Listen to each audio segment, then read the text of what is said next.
Hello there, I do trust that you're keeping well, and welcome to another edition of Sport On. My name is Bernard Ndong, and as always, I'm joined by my co-pilot, James Wakabi. James, it's been an eventful weekend, but I think the biggest focus is the fact that we're doing a countdown. Remember, I've been doing a countdown in the past few weeks for Christmas, but this specific countdown has a very, very, very big importance. Yes, Bernard, we are doing countdowns because depending on who you believe, we have, how many days did you say again? Today is December? The 9th, yeah. So that 1 minus 9 is what? 22 days. 22 days. So 3 weeks. So 3 weeks is our big countdown for obvious reasons, because as a country, we are anxious.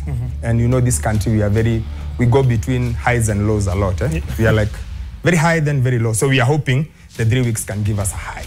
Right. Now, just to give us context on why we are speaking about those specific weeks is the fact that Kenya will be hosting the 2025 Africa Nations Championship. Of course, we're hosting it with Tanzania and Uganda. And there's been a bit of rumors and disquiet and perhaps some things people are saying that it could be that Chan has been moved elsewhere. And Wakabi, just to get clarity on exactly what the situation is, we're privileged this evening to be joined by the Cabinet Secretary for Sports, Mr. Kipchumba Murkomen. Thank you so much for joining us. It's the first interview you're doing on TV ever since you were appointed the Cabinet Secretary for Sports. Are we still hosting Chan? Definitely, we are hosting Chan from the 1st of February up to 28th of February 2025. The schedule and the teams that are going to be allocated to Kenya are yet to be done because the draw is not yet done by CAF. We are burning the midnight oil to make sure that our facilities are ready for the hosting.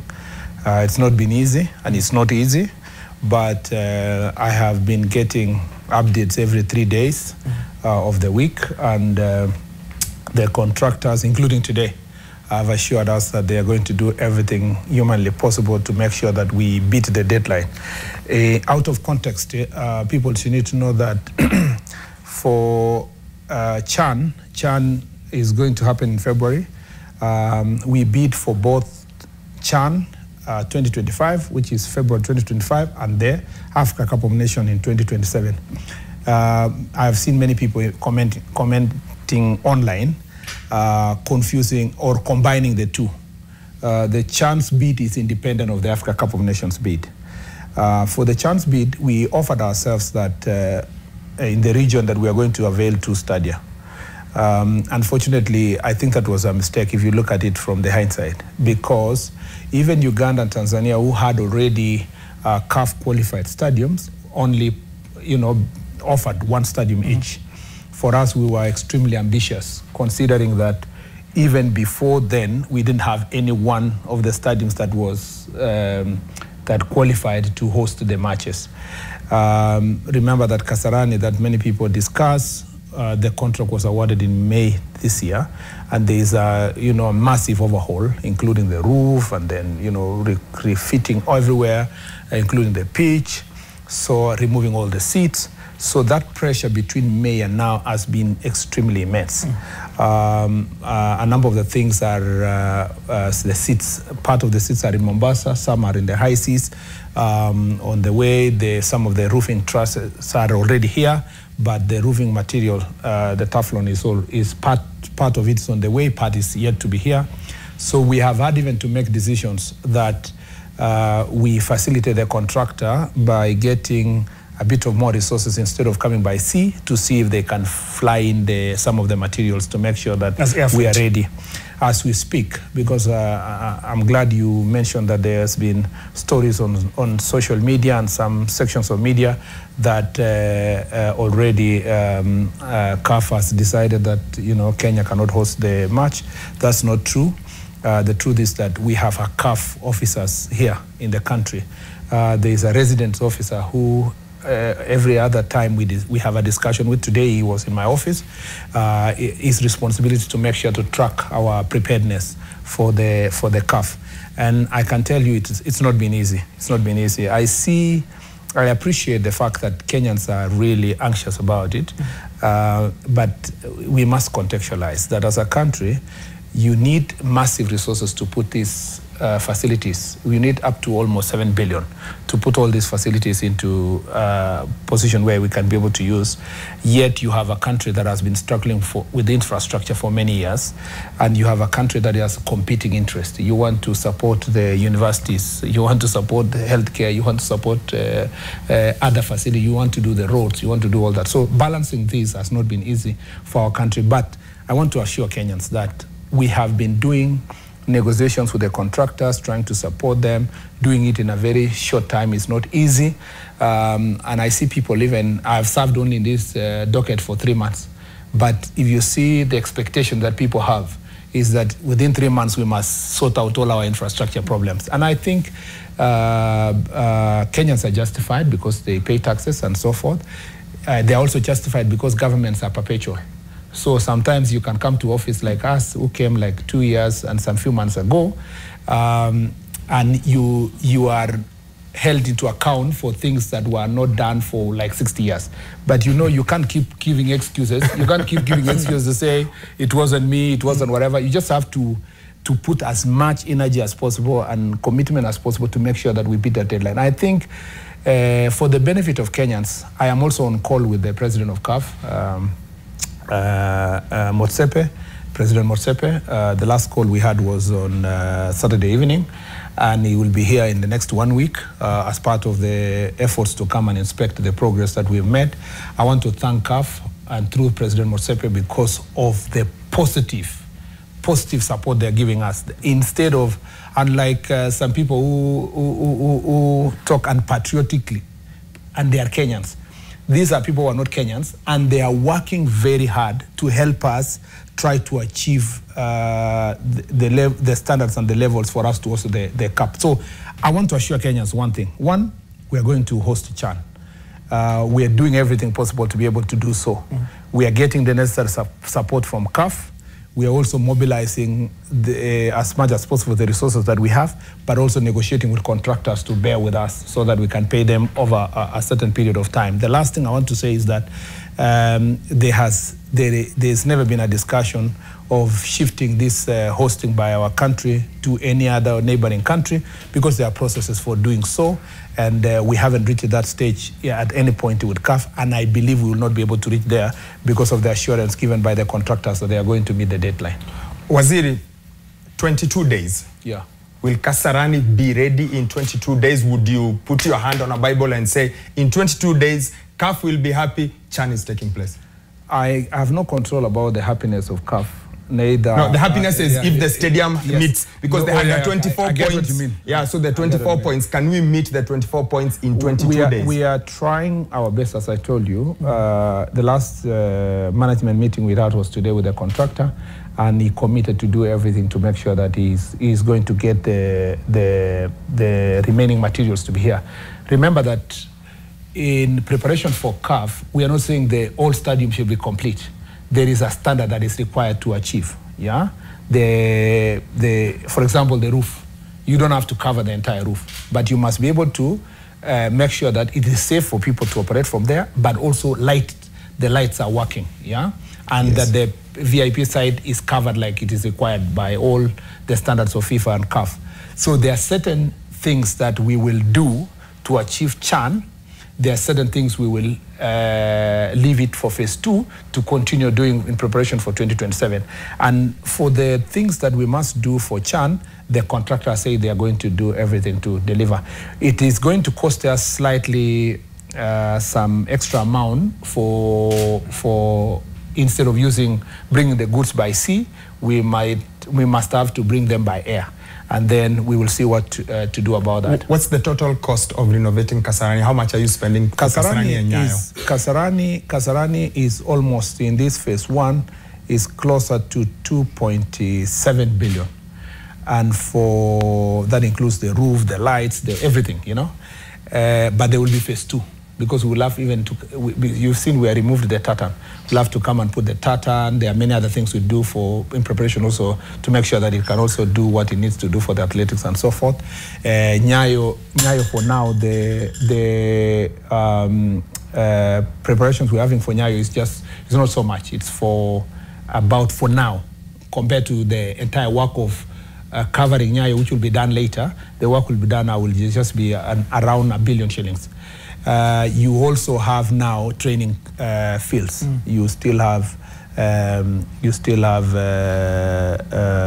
retrofit Ulinzi Stadium, the police circle. So that is a cumulative cost for Kirikiti, training pitches in Kasarani. So all this work is ongoing to make sure that we achieve. The biggest challenge for us, I must say this, is the lights. The lights, that's why we are saying they should lift the lights, because it is a must that we must have proper standard lights. HD quality lighting. Quality lighting. And that's what they're trying to do to make sure that they airlifted those lights. They were trying to see what technology they can use to make sure that not in every case you must have all the masts that that are used to hoist the lights. So there's a discussion that's going on. But I can assure you that with a positive attitude and hard work and a proper explanation to CAF, we should be able to be ready to host in February. Waziri, you've just touched on what the kind of discussions that you had with the contractor. Help us understand in terms of the timelines, because 22 days is just like shy of 3 weeks. You can imagine if you're shipping something from by flight. All the things.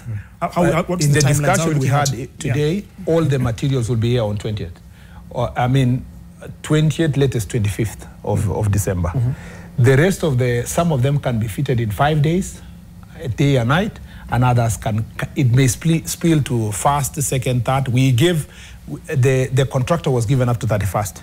But if you can demonstrate that you can finish by 2nd of January or May, that is within the allowable period of plus or minus 5 days from 31st.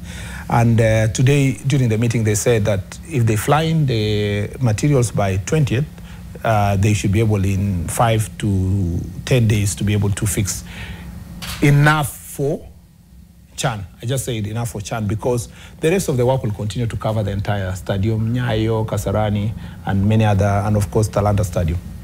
Waziri, you've spoken about competing interests, and maybe one would wonder, given, like you said, competing interests, whether it's health, whether it's education, why does the government feel so that this is something they must do, that hosting Chan and hosting AFCON is important to it, given, like you said... If you ask me, in retrospect, it was not necessary for us to host the Chan.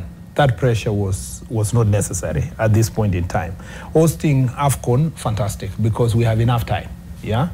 I think when we were bidding for this work, and we all supported, it's not a mistake of an individual or the ministry or the minister was there before, because it was approved by cabinet. So we did, all of us approve, and were excited to host.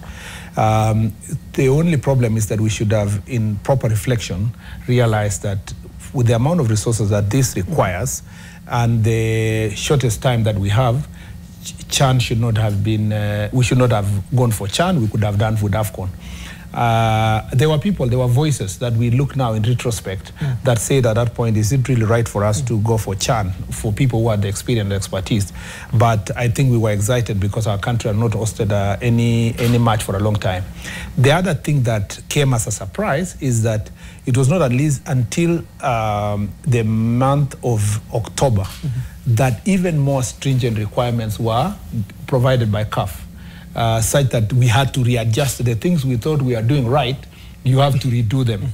But Waziri, we couldn't play CAF games at home. So already we knew we are behind schedule on everything. We couldn't play CAF games at home. Yeah. So the assumption would be, we are in a bad shape. Like whichever way you look at it, our stadiums are in a terrible shape. But to be fair, we have hosted matches from many years in Kasarani and Nyayo. The difference is that these standards keeps changing and improving. And we are not. So as a result of the improving standards and poorly maintained infrastructure, we were caught in between. So many people thought, for example, it was okay to use Kikuyu grass for the games. Chan CAF now is insisting that you must use Bermuda grass. The standard of the lights that were being used, everybody thought the ones we had in Nyayo was sufficient. Now the standards have been moved higher. So with the change of technology, we need better screens nowadays. You need a better positioning for the media center, the goal line technology. So there are things that have improved over time, yet we have not been able to improve because we must acknowledge that we have done very poorly. You can't imagine that the stadium that we are depending on are those ones that were constructed between 1983 and 1987.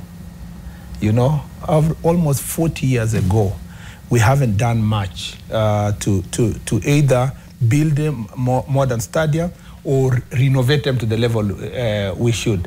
Even the renovations that happened in Kasarani for them to host the athletics championship of under 17 and under 20 was just for the, to feed athletics. But now we never thought about rugby, football, and many other things that are changing over time. So this is a wake-up call for us. Thank God the pressure we are having with CHAN and eventually the pressure we have with AFCON is giving us a wake-up call that in the past, people used to come here to see how Kasarani looks like. Yet now, regionally, we are not leading in terms of sports infrastructure. That is why. And that's why the vision of President Ruto to build the Talanta Sports Center, which will be, probably from the designs we've seen and comparing to infrastructure that's in Africa, it will be the best stadium in Africa. And that vision to build that facility is going to help us to regain our lost glory in terms of ability to host sports championships. Maybe here's the question. Over the last 2-3 years, we've had almost every county build a stadium. Yeah. Every county, whether it's Embu, whether it's Homa Bay, whether it's wherever, everyone has built a stadium. And we've been wondering, isn't the government doing quality assurance? Isn't the government at least trying to see these things we call stadiums are really not stadiums, they are meeting points for political meetings? Could you guys maybe have been more stringent and told guys, you've got to adhere to some particular level? When I came to office, we started the process of changing the legal framework. Because as we speak at the moment, the Sports Act does not respond to the Article 187 of the Constitution of Intergovernmental Relations on Matters of Sports. It doesn't have clarity of what the counties can do and what the national government can do. Sports Kenya is meant to provide standards for sports facilities, but those standards have the structure is not there. Sports Kenya has also not been supported to have human resource and the technology and the know-how to be able to support the county government. So what we've done is to work on the legal framework first. Number two is to make sure that we establish what is a county stadium. What's a regional stadium? Regional in terms of region Kenya, not outside. What's an international stadium? And then we gazette them and provide the standards. Those we worked with School of TVETs and the Ministry of Public Works and have established the prototypes of what amounts to a regional stadium, a county stadium, a local training facility, and an international stadium. From that prototype, we are going to develop the standards. And then now, even the designs are there so that counties who want to build can borrow from what we have done. The other thing we need to realize is that counties now are running things independently. There is no, the way Kenya Bureau of Standards says it's a must. If you have a factory, you must have this stamp. There is no mandatory requirement by law to have a stamp from Sports Kenya on standardization. So I was in Kericho the other day, and a tartan they built about 10 years ago is completely finished. You know, most of the counties where they put tartan for running, all of it got finished a long time ago because they didn't fix it well, and it was not also of the quality that was required.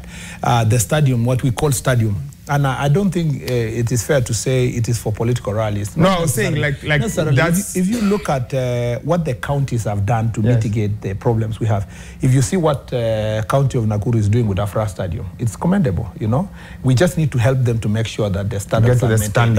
If you see what Homa Bay has done, the Raila Odinga Stadium in Homa Bay, very commendable. If you see what Kisumu was done in Kisumu by national government, if you see Ruringu in Nyeri. No, Nyeri, not Ruringu, sorry, Kinoru. I wanted Kinoru Meru has been under construction for a long time. It was finished but not handed over to county government because of this lack of handing over. What are the legal expectations of the county when the national government can hand it over? If you look at the stadium in Embu, the ones we just finished in Kwale and so forth, all these facilities need certain level of maintenance. And we need, in this review that we are doing, the legal review, and this committee involves also the county governments, we will now come up with standards of expectation that every county that does a sports facility must, as of necessity and by virtue of law, dictate of the law, must have certain certification, as certified that this stadium is this much, this much. The next step, I was sitting with a gentleman today who is from South Africa, who is knowledgeable matters stadium, and he said after the World Cup, the biggest question, no, not just the World Cup, every country that has hosted a big tournament like we are going to host the Africa Cup of Nations has struggled with one thing, that after the World Cup, if you just even Google Brazil, what has happened in Brazil, what happened in Equatorial Guinea and other places, after the Gabon and other places. Once the tournament is over, grass begin to grow in those stadiums because it's very expensive to maintain. Our plan is that we want to find, and so what South Africa did, and he explained to me today, was to make sure that they give it to a private company. They sign a management contract with a private company. And so what private companies do, because they're driven by profit, is that they now market the stadium. And he told me in South Africa, now instead of keeping the stadium idle, they look for international tournaments, they look for sports activity, music, you know, they host big musicians globally. So the place generates money and they pay government, but the stadium are maintained. That's why from 2010, South Africa has been able to maintain its facilities. And it's usually the stopgap place. When a country is unable to host something, they say, can we take it to South Africa? Because they have been able to maintain their facilities. That is what we need to do. If we don't do that for Nyayo, for Kasarani, for Talanta, after all this renovation and construction, we will again come back many years down the line to complain. We take a very short break on Sport On the show today. We are privileged to be hosting the Cabinet Secretary for Sports, Mr. Kipchumba Murkomen. We'll be continuing the discussion on the state of sports in the country. All that and much more after this very short break.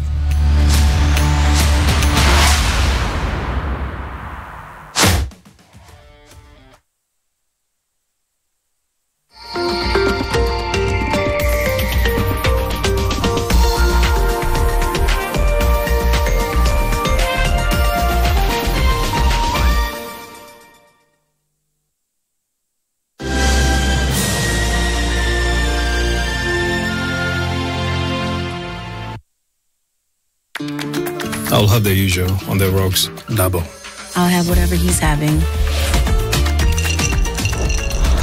Real recognize real. No added sugar, no preservatives. 100% real fruit. If whiskey could talk, Johnny Walker Black Label would sing.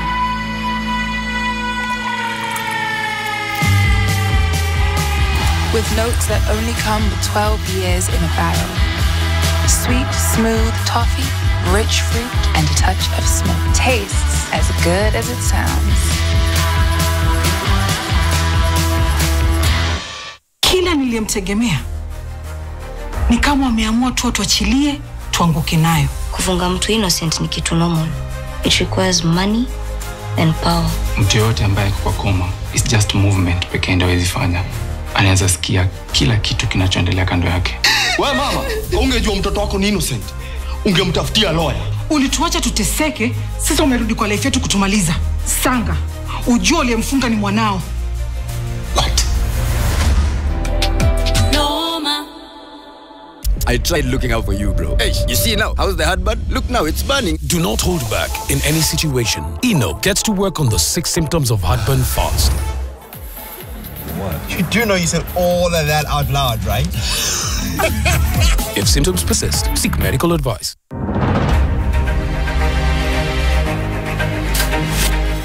You know, Sharia-compliant financing offers an alternative form of financing that can be utilized across the board.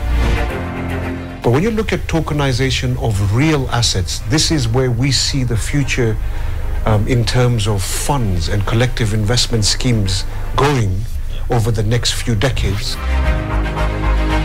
Global assets within the IF industry are more than $5 trillion. The sovereign needs to diversify its income streams. You know, some of them have been exhausted.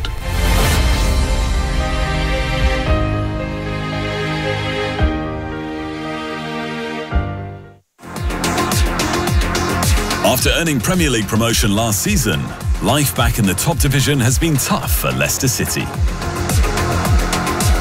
Placed dangerously close to the relegation zone, the Foxes ran out of patience with Steve Cooper, cutting the cord on his 5-month tenure.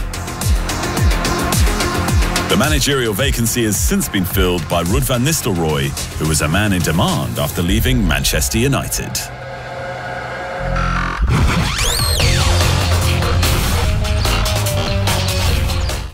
Just a payslip, get a mobile loan of up to 500,000 shillings or an unsecured loan of up to 9 million shillings. Visit a Cooperative Bank branch today. Cooperative Bank, we are you.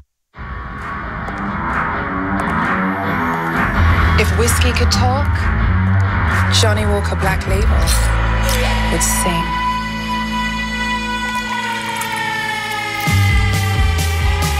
With notes that only come with 12 years in a barrel. Sweet, smooth toffee, rich fruit, and a touch of smoke. Tastes as good as it sounds.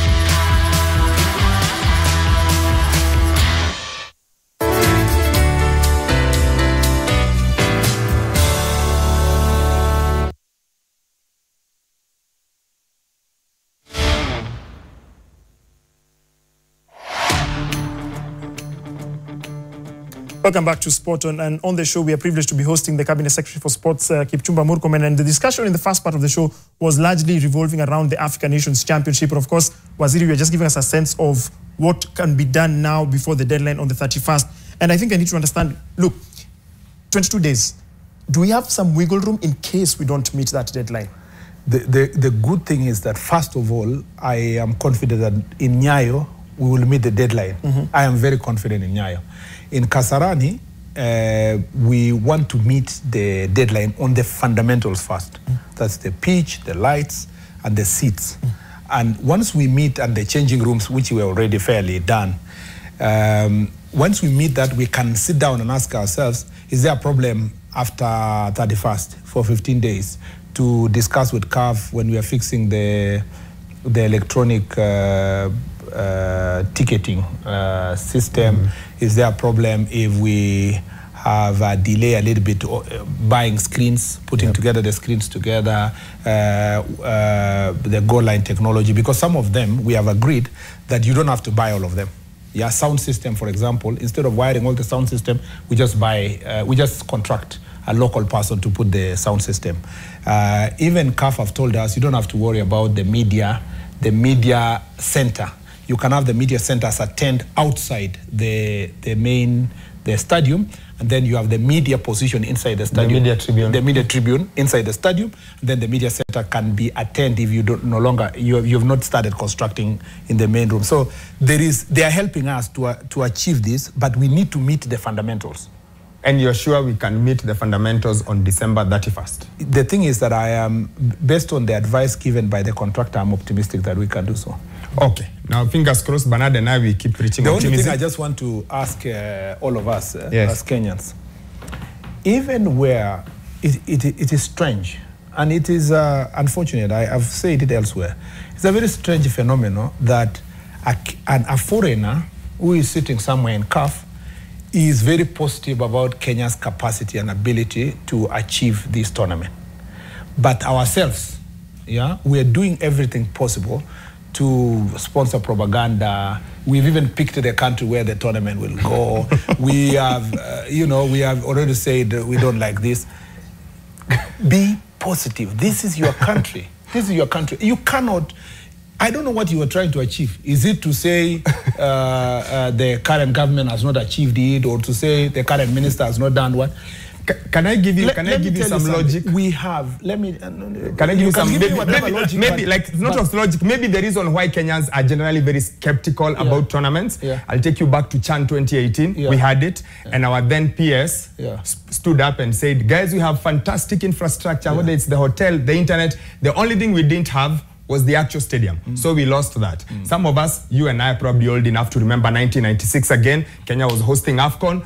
again, we did not do it. So maybe because of that, Kenyans are just like, this one might go the same way. This is your country. In your country, and you know, these are things funded by taxpayer money. There's taxpayer money.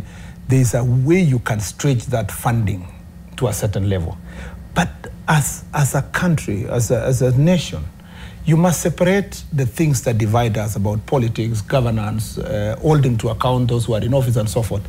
But you must also be patriotic enough, yeah, to defend your national interest. Yeah, I would be happy if people are saying we are going slow, you know, give more money to the contractor. We have agreed, increase the resources that are going to do. I would be happy to say that, but for you as a citizen, and particularly this is not a common citizen. These are people now who have the ability to generate these propagandas and go to, because let me tell you, James, this is not something that has happened this week. The day I went to office, yeah, one of the guys, very senior in the football world, came and told me, you know, there are plans to take this tournament to another wherever. We will never, ever be ready. And I was asking him, are you speaking for Kenya or you are speaking for another country? And why are you then holding this office, you know, at a certain senior level? So there is,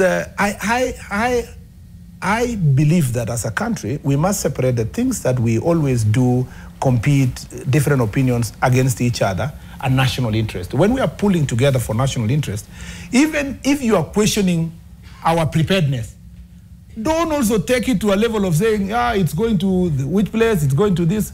You must understand that you can hold us into account to push for what we need to do, and rightly so, but let's do it also with national interest in mind. And I have I have passed that stage of being insulted or fearing, backlashes. I have been caricatured, insulted, booed.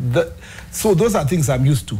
But as a leader, they say that if you want to lead the orchestra, you must, as of necessity, put the crowd behind you. So the point we must all agree here is that as leadership and as government, we are trying to do something that has never been done in the last 40 or so years, building a new stadium, doing massive renovations, being ready for hosting of this CHAN. And we couldn't even be here if it was not for personal diplomatic relations that the president has built for this country, because it is his goodwill that is helping us to get these institutions to push for this. And let me promise you this, that we will host CHAN one way or another. I do not have to explain everything here, but hosting CHAN, we will do everything possible in the books. I didn't tell you that even Kirigiti is in the discussions, because at the moment I came in, and in a very short time we've sorted the contractual issues that are related to Kirigiti Stadium. You saw, for anyone who has gone there of late, we have cleaned the place. The stadium is the field. Now we want to take over that field before the end of this week. Yeah, we work with the contractors, we take over and redo the grass to the level that we want ourselves. But national interest is the most important thing, and we're working hard to make so. Eventually, because maybe we will not come back to this debate for beyond now on this particular issue. We are doing these facilities, but bearing in mind that we are hosting Africa Cup of Nations. Therefore, and this is the struggle we're having, we do not want to do a shoddy job in Kasarani for purpose of February, then come back and tell Kenyans we want another 5 billion to undo the shoddy job that we did so that we are ready for AFCON. So we are balancing. We are saying, let's achieve these things, but quality is not compromised for purpose of when we are ready for AFCON, we are ready. Number two, to assure Kenyans that when President William Ruto came to office, he did a fantastic thing. He ordered that the sports fund now should concentrate on sports arts and sports arts and creative economy. And so what we are trying to do is to securitize the part of this money that deals with sports so that we can finish Talanta Stadium, we can finish the renovation of Nyayo, we can finish the renovation of Bugungu Stadium, we can finish the renovation of Kipchoge Stadium in Eldoret.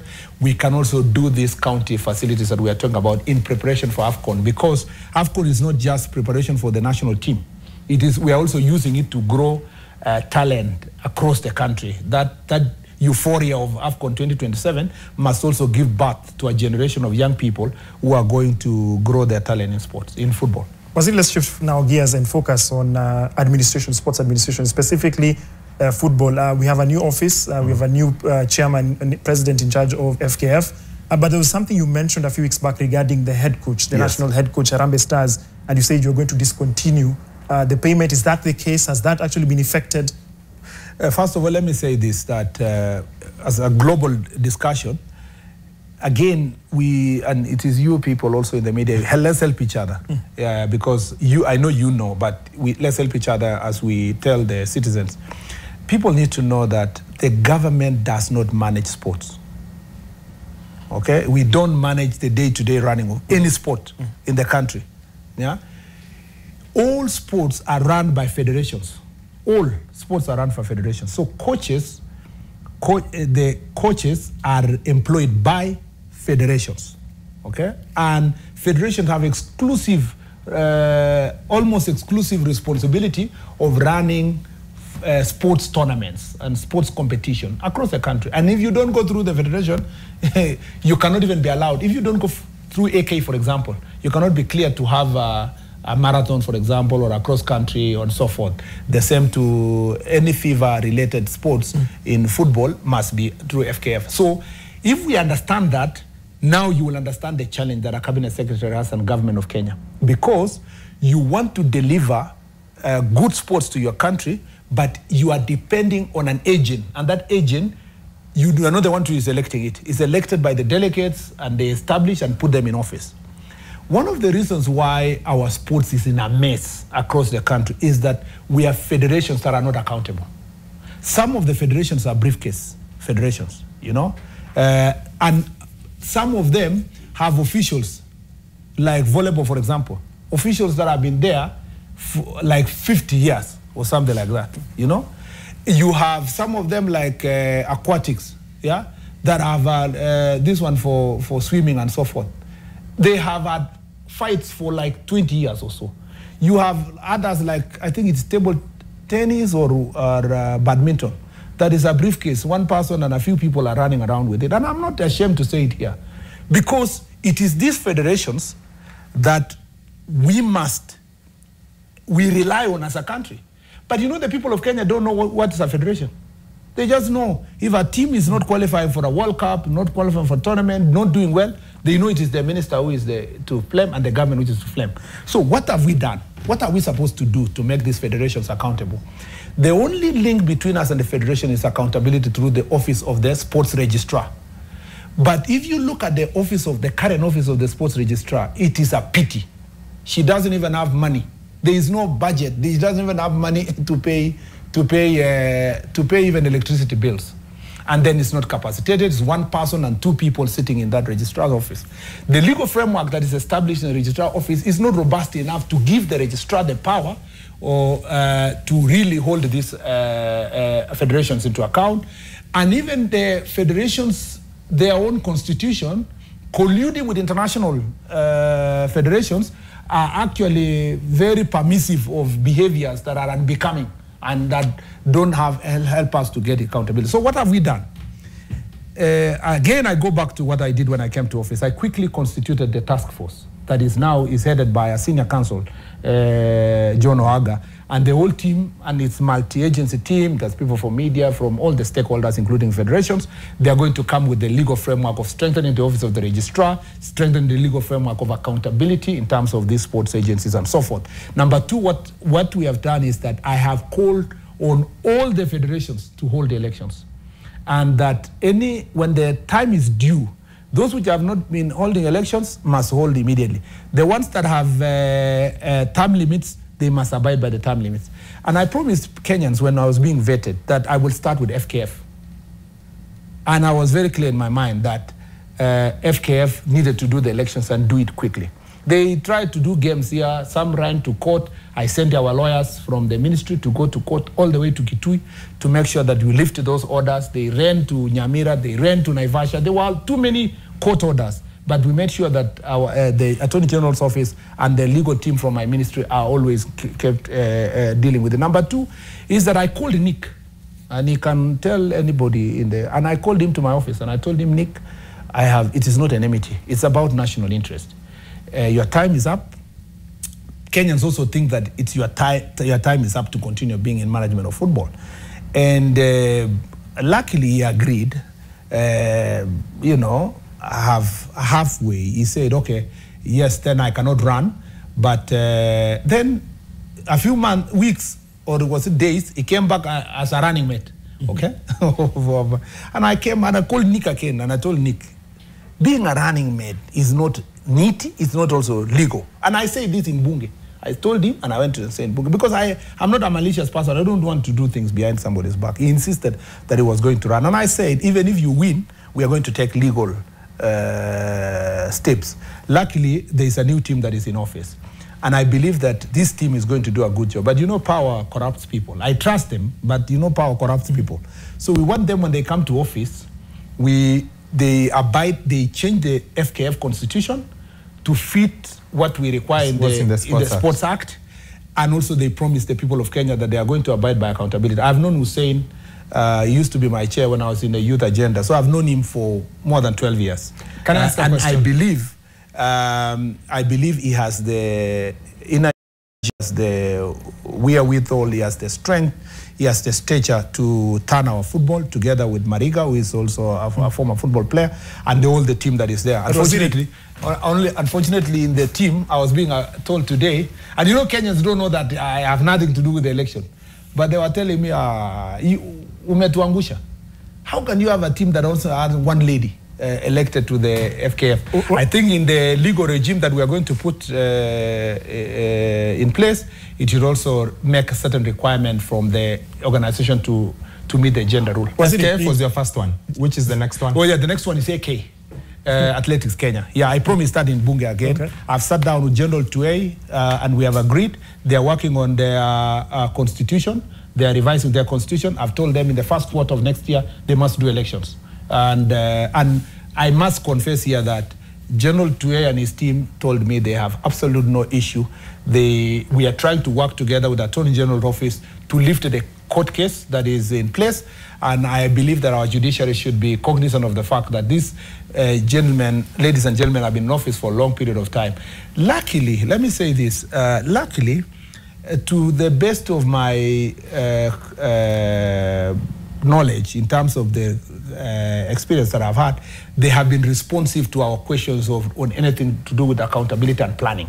And I think that now what is remaining is to make sure that AK all the elections. And I say this openly, General Tuei and his team have told me they are ready to do so. And there is something we are doing to make sure that the lawyers go to court and lift the court order so that we can do the elections in good time. Waziri, sorry to take you back to the issue of the national football team, Harambee Stars, because you spoke about the oh yeah, coach. I didn't answer your question. Yes, I didn't answer your question. Yes, sorry, yes, yeah. I veered around. It's because I've not been around for long, so I need to speak on these things. Yeah. The coach, therefore, was hired by FKF. Right. However, first of all, I don't know why the coach was hired. Yeah, because there is no specific track record that you can ascribe to him. I told Nick to the face that this coach of yours, yeah, was beaten by, when he was in Macedonia, 7-0 or something like that at some point. I tried to read his history in the past where he succeeded. I didn't find it. But nevertheless, when we came to office, we decided we are going to support 100% this coach. So he kept saying, I want a chartered plane to go to Cameroon. We chartered a plane to take the players to Cameroon. We want to go and play in South Africa. We paid. You know, at some point he was blaming us in another place, saying that, oh, you know, because we don't have facilities, that's why we failed. And I said, why are people winning away matches if that is the issue? So that way, anyway, that's the coach, but we have supported. Now, the only reason why we have a small hand in his contract is that I've read the contract myself. The contract says that if we don't qualify for AFCON, you exit. Number two, in that contract itself, it's paid by the people of Kenya through taxpayer money from the Ministry of Sports, which is unique because No other coach is paid by government. As I told you, the federation hires the coach and they should pay. But now, for some reason, I don't know how was this achieved, that the coach is being paid by us. So I said, now that he did not meet the conditions of the contract, if FKF was going to keep him, then they keep him using their own resources. But we will see how we can pay his arrears. And I gave a direction that we should pay his arrears up to June this year, and then the rest of the balance can be discussed. Now that there is a new team, I have no doubt in my mind that they are going to have another coach. Yeah. Let's talk just briefly about KPL. Just the one question. This came from our desk today. When they did the TV deal, there was a deal that was the games should be live on the national broadcaster, which is KBC. Government would cater for it. That hasn't happened. Yeah. Is there a light at the end of that tunnel? No, that deal is shrouded with mystery. It's honestly, I just want to be very honest. It's not. There's no clarity on accountability on that deal. And if it was done so that we can support KBC to be on its feet, then let's say so, and let government support KBC for what KBC is. You see, this is the other thing I had a problem with, Nick. You go and sign a deal with a broadcasting, kind of a sports broadcasting house that has no capacity to give enough money to support the teams. Then you come back to government and say, okay, go and support another one.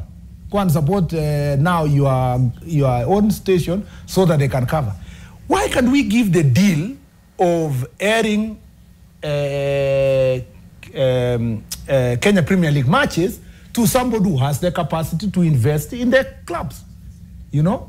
And I hope this is one of the things that this team will come and do when they come to office, to make sure that they are sourcing for money for themselves. Let me tell you this, because I don't want Kenyans to think that because of my love of football, sports is about football only. No. The thing is that on the football part of it, no private person would like to put money in our football. No private company will want to put it. Why? Because they have no faith in the federation. Now that there is a new team, I challenge Hussein and his team to make sure that they run the place transparently so that they can attract funding like it used to be before. Luckily, the Sasha Mutai team in rugby yep. have come in. They have demonstrated a good level of transparency, and they got nearly 100 million, about 90 million shillings support from Safaricom to support our Shujaa team and the Lionesses. So this is what we want. Ordinarily, government should not be the one giving money to sports. Sports is a very lucrative venture if it's well run, and you must convince the private sector to be able to invest in the sports. I believe that because of the love of football in this country and the world, if this team organizes itself that has come to office, we are going to reduce the amount of money government is spending to support the national team, and that, again, our players will be paid. Because I'm told the players are being paid as little as 5,000 per weekend in some of those Premier League clubs to go and play. Waziri, let's focus on something else that's also very important, the issue of doping. And of course, we have an agency that is, of course, part of the ministry to some extent, the Anti-Doping Agency of Kenya. Funding has been a very, very big concern. And this could blindside us in terms of even hosting major championships, because if we are sanctioned because of, in terms of how much has been budgeted for ADAC, it means that we might not host major championships if ADAC is banned by WADA. So, because I know there's a deadline as well, I think on the 29th of December. How are we going to address that? No, we had to quickly mitigate that. First, let me say this. ADAC is responsible for dealing with all matters anti-doping. People think that doping is only in athletics. So in minds of many Kenyans, they think that this doping thing is synonymous to athletics.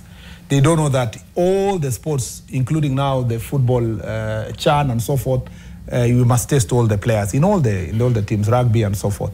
And the anti-doping agency must be able then to be supported in that direction. Unfortunately, I don't know what had happened in Parliament, or a misunderstanding between the executive and Parliament during budgeting. The money for anti-doping agency was zero. So what we did, because there is supplementary process that is going on, a discussion was done in the cabinet, and the money will be reinstated. But in the meantime, we took money from the sports fund and lended it to anti-doping agency. We, in the immediate sense, because they wanted money for their operations, so we gave them 50 million to be able to run until where the supplementary budget will get them. However, there is a separate program that we are doing, anti-doping agency is doing with what's called Global Athletics Body. Athletics Integrity. World Athletics. World Athletics, yes. Athletics, yeah. When Lord Sebastian Coe came here, there was an agreement to enhance. It's called the Enhanced Program. In that Enhanced Program, we are giving anti-doping agency about 600 million a year to be able to do more aggressive testing on the athletics, because athletics is the one that we have the greatest exposure because of the immense talent we have in our country and the fact that they run in many races across the world. So we are actually being watched by everybody in the world. So I don't want anybody to worry. I have sat down, I've spoken to the president of anti-doping agency, I've spoken to the regional directors, and we are ticking all the boxes. And we will not allow only the budgetary issue to become a problem that is going to cost us anything. In any case, there are other things that we are having a discussion. Did you know that in the global conversation also, African countries are unfairly targeted, like our own country, in terms of this anti-doping? We're victims of our own success. Yes, we are victims of our own success, but we are also being judged by higher standards, than other countries in the world, that they are not expected to do the kind of rigorous tests that we do. But as we negotiate, I don't want to say further than that, as we negotiate all those issues of inequality globally, we want to make sure that our athletes are running clean. And we are pushing for that, and we must also make sure that our athletes in other disciplines are abiding by the anti-doping law.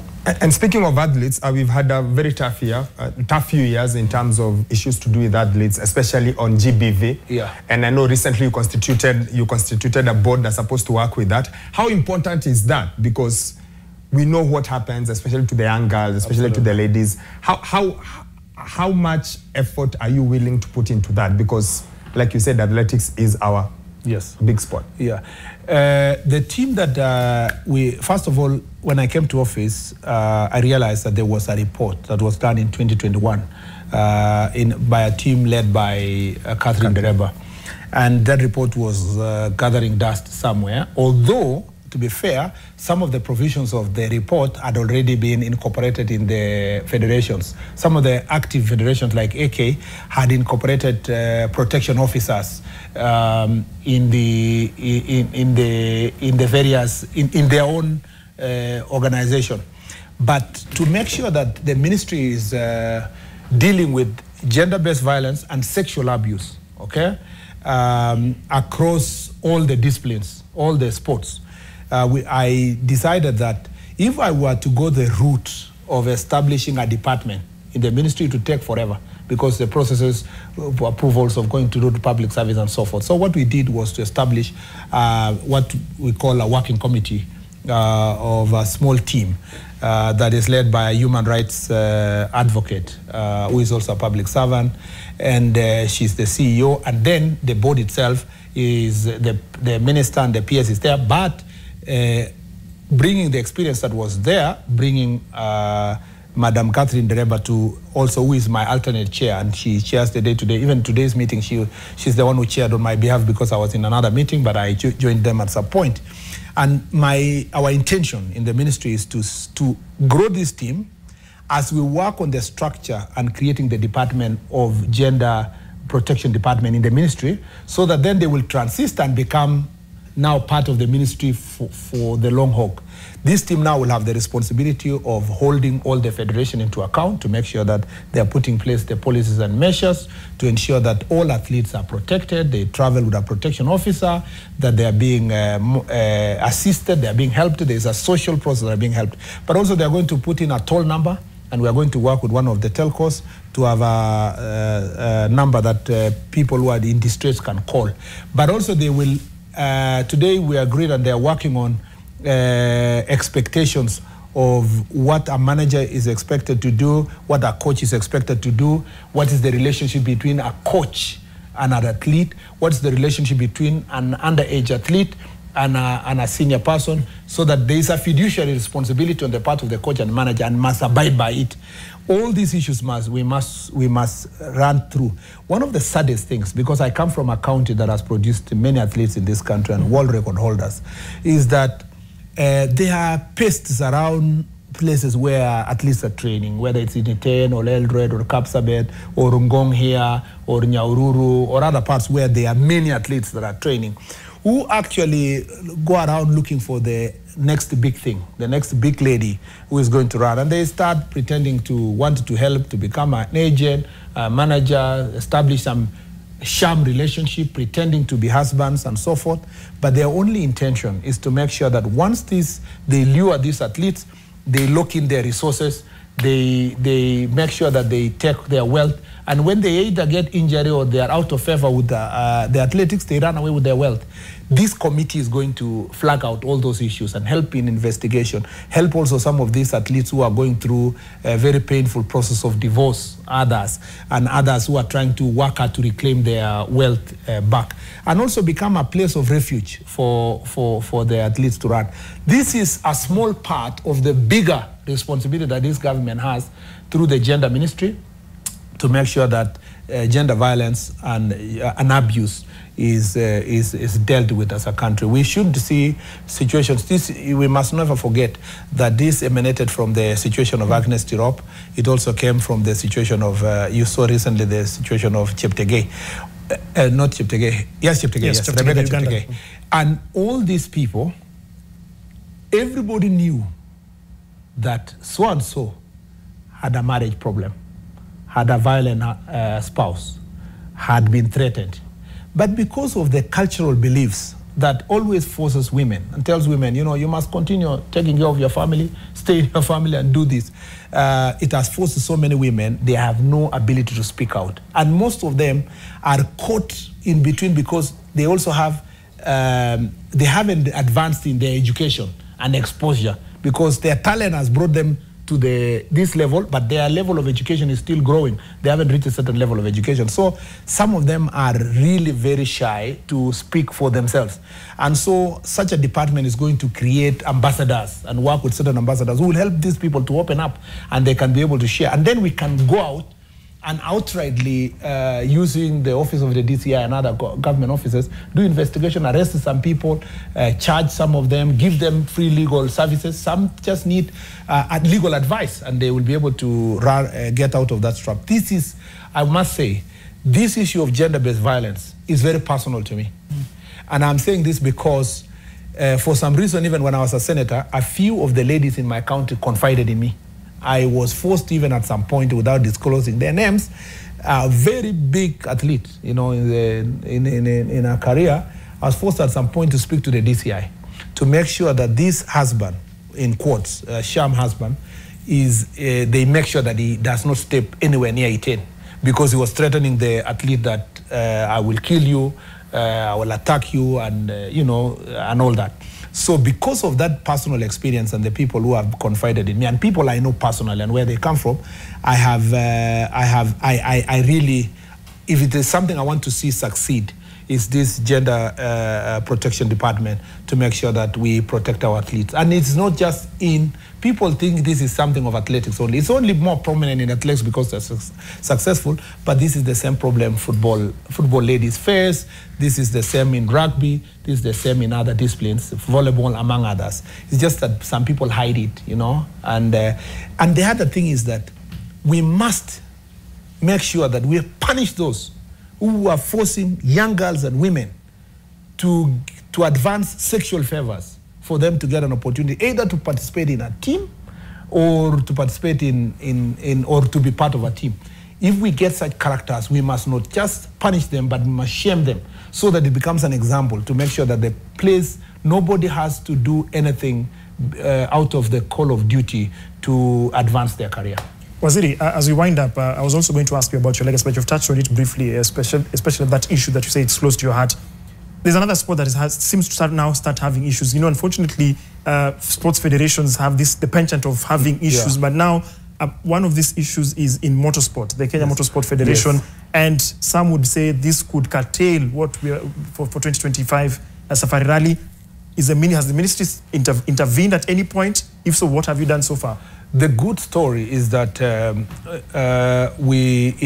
it's true, there are angles in the Kenya Motorsport Federation, and they even had to write to me to ask who is the bona fide and all that.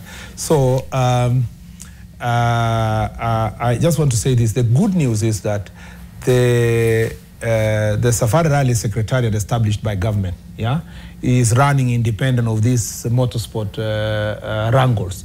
And for us, the good thing is that we have promotion agreements in place. We have paid all our dues. The secretariat that was in place that had worked before is on course. Government is in control of the funding and what's going to be done. So I have no doubts in my mind that we are going to deliver. In fact, in the presentation that the secretariat gave me recently, we're going to deliver even a better Safari Rally in March next year than we've done before, with better manned routes, with better spectator stands. I think we are making the improvement. Yet, we have reduced the cost of running it compared to what it was used to before.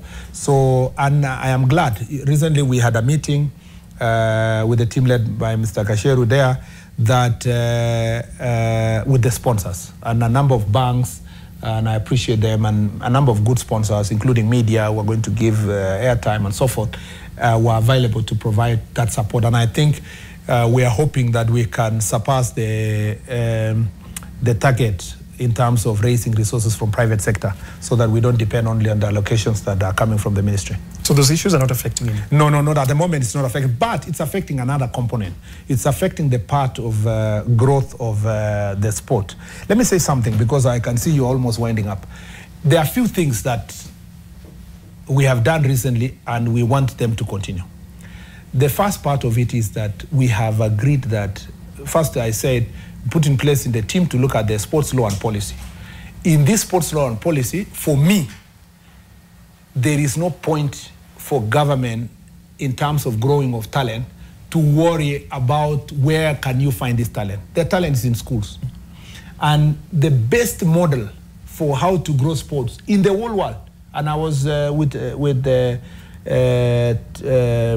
managers from sports academies in Spain the other day, and they told me that the best model is the US, where if you know how the US work, school competition is the big thing in US. College competition is everything. All the money is there. You know, you put all the money in college competition, and thereafter now you pick from there the national team and the leagues, you know, whether it's basketball, American football, soccer now there, and so forth. My greatest dream through this policy framework, and I've discussed this with my colleague, Mr. Julius Migos, in sports, in education, is to make sure that we are putting, in terms of talent growth and development, we are putting resources primary, secondary, and colleges.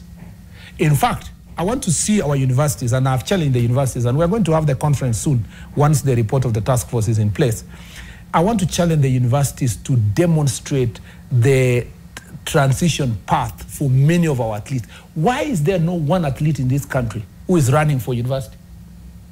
You know, who is a gold medal winner?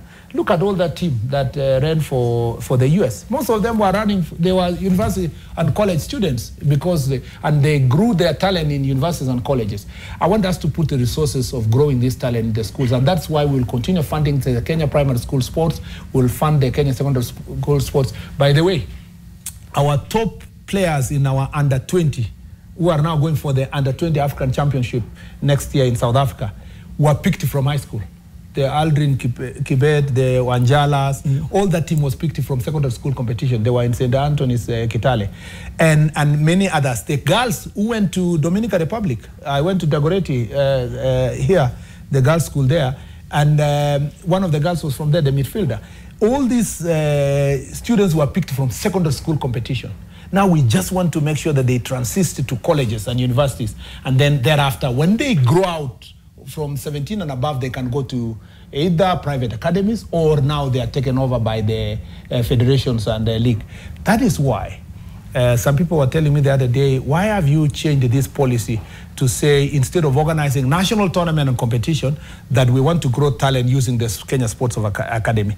We have said that the Kenya Academy of Sports should concentrate on our children who are in schools, get the best of them, we grow their talent, we train them. This holiday, we have 3,000 young kids between 10 years and 17 who are in camps in Mombasa, Nairobi, Eldoret, and Kisumu. Next year, we want to take them to 10,000. This year, AK, working with us and through the funding of Ministry of Sports, is having 54 camps across the country. Yeah, again, having almost 3,000 athletes that are being trained, and they're young. The point is this: we must invest in our young people. Leave the federation to do the bigger tournaments. You see those tournaments that we do, that I used to do as a senator, governors do. There is no talent there. The people are playing there, wagona kitambi, sijui ni mtu wako wapi, anakunywa pombe. They no longer have their 20-something, 30-something. They can't make. But if we continue the path that we have done in the last 2-3 years, where we are picking the best players from high school, if we get a coach of Harambee Stars, for example, like Fabish, who can come and pick talent from the rural areas and work on this, we're going to grow our sports, not just football, but all the other sports, because the talent is existing. Waziri, thank you so much for joining us on Sport. We really appreciate it. We can feel your enthusiasm. We wish you all the best. Thank you so much for watching. And ideally, this was the last show of the year 2024. Thank you so much for joining us from January to December. And we wish you happy holidays as well, Waziri. Thank you very much. And from the entire team from Sport On, we hope to see you again soon.